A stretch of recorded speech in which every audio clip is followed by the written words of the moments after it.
Tinasungkul patsot pitang dansa, tunin kapakain Kalvaria ay hatotan.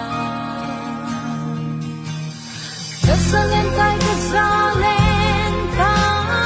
kataasan ay kalagaw, yung mon at sukamutan.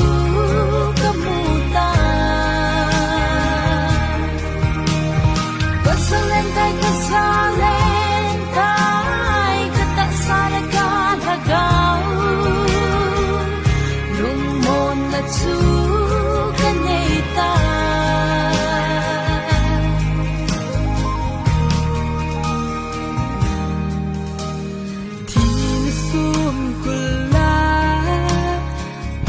Pitang dansa, tunin kapakain Kalvaria ay hadotan. Tunson at higing tasa, tunson kimlaw ay pin, kapagay na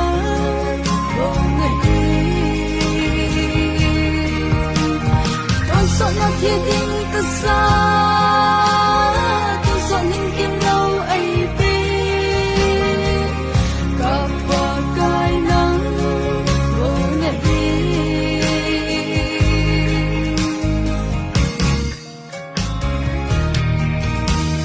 Tinasungkula, pasot pitang dansa, tunin kapagay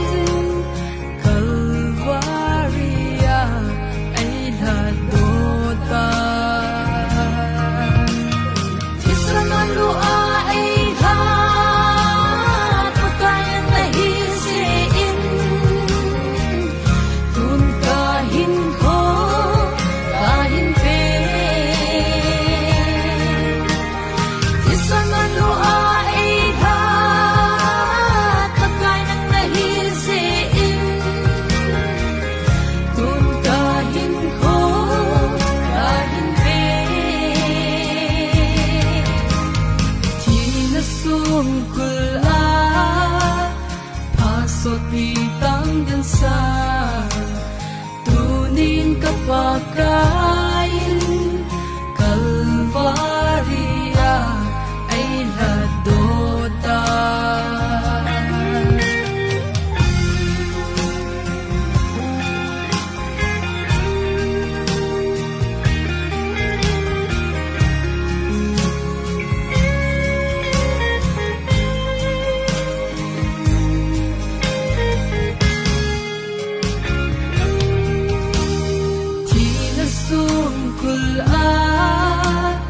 Pasot pitang dansa, tunin kapagay